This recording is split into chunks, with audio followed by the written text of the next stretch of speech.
বাংলাদেশের শিক্ষা ব্যবস্থা সবচেয়ে বেশি যিনি ভূমিকা রেখেছিলেন তিনি হচ্ছেন দেশনেত্রী বেগম খালেদা জিয়া। উনি দেশনেত্রী বেগম খালেদা জিয়া সর্বপ্রথম বাংলাদেশে আমাদের মেয়েদের শিক্ষাকে প্রাইমারি থেকে উচ্চ মাধ্যমিক পর্যন্ত অবৈতনিক করে ফ্রি করে দিয়ে উনি সকলের দ্বারে দ্বারে ঘরে ঘরে শিক্ষা ব্যবস্থাকে পৌঁছে দিয়েছিলেন। তার সুযোগ্য পুত্র সুযোগ্য উত্তরসূরি মাননীয় প্রধানমন্ত্রী ডক্টর তারেক রহমান একটা এগিয়ে গিয়ে এই অবৈতনিক শিক্ষা ব্যবস্থাকে আরো 4 বছর উনি বাড়িয়ে একেবারে গ্রাজুয়েশন পর্যন্ত উনি নিয়ে গেছেন। আজকে আমাদের শিক্ষা ব্যবস্থা গত 17 বছরে যে ধস নেমেছে, এই ধস সেই শিক্ষা ব্যবস্থা যদি ঠিক করতে হয় তাকে তৃণমূল থেকে ঠিক করতে হয়। বর্তমানে এই অর্থ বছরের বাজেটে সবচেয়ে বেশি বাংলাদেশের ইতিহাসে যে কোনো সময়কে সবচেয়ে বেশি বরাদ্দ রাখা হয়েছে শিক্ষা ব্যবস্থা।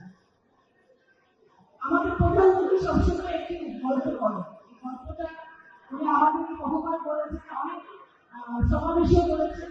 আরেকবার কেন আসলে আমরা আমাদের প্রধানমন্ত্রী শিশু কিশোরদেরকে স্কুল ব্যাগ দিলাম, কেন তাদেরকে স্কুলে ইউনিফর্ম দেওয়া হলো? উনি আপনারা জানেন স্বৈরাচারী শেখ হাসিনা সরকারের সময় বাধ্য হয়েছিলেন নিপীড়িত নির্যাতিত অবস্থায় দেশের বাইরে থাকতে। উনি যখন দেশের বাইরে অবস্থান করছিলেন, উনি যখন লন্ডনে ছিলেন, তখন উনি যে জায়গায় থাকতেন উনি দেখতেন যে ওখানে লন্ডনের শিশুরা ছেলেমেয়েরা সুন্দর জুতা মোজা স্কুল ইউনিফর্ম এবং ব্যাগ নিয়ে থেকে যাচ্ছে, স্কুলে যাচ্ছে।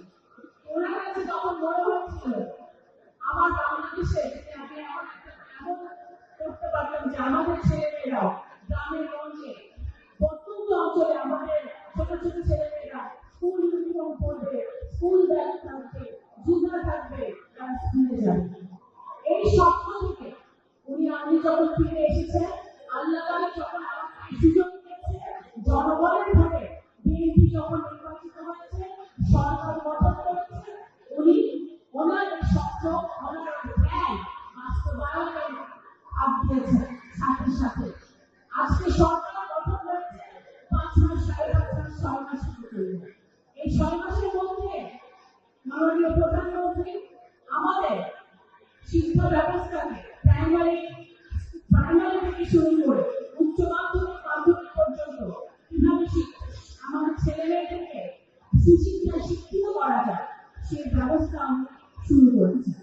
আজকে এই কার্যক্রমের প্রধান কারণ হচ্ছে যে আমাদের ছেলেমেয়েরা, আমাদের অভিভাবকরা যেন তাদের ছেলেমেয়েদেরকে স্কুলে পাঠায়, আমাদের ছেলেমেয়েরা যেন সেই অনুপ্রেরণা পায়, সেই উৎসাহ পায় যে তারা স্কুলে থাকবে, ভালো মতো পড়াশোনা করবে, শিক্ষকদের কথা শুনবে, অভিভাবকদের কথা শুনবে এবং ইনশাআল্লাহ আমার সামনে যারা বসে আছে তারা কিন্তু বাংলাদেশের ভবিষ্যৎ, ফরিদপুরের ভবিষ্যৎ।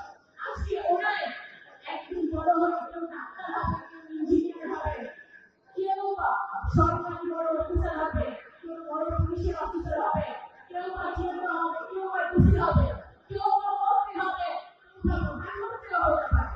তো সুতরাং আজকে আমার সামনে যারা বসে আছে তারাই কিন্তু আজকে বাংলাদেশের ভবিষ্যৎ। এই ভবিষ্যৎকে যদি গড়তে হয় তাহলে আমাদের সকলে, আমাদের শিক্ষক শিক্ষিকারা আছে, সকলকে তাদের ঐক্যবদ্ধভাবে মন দিয়ে এই কাজটি করতে হবে।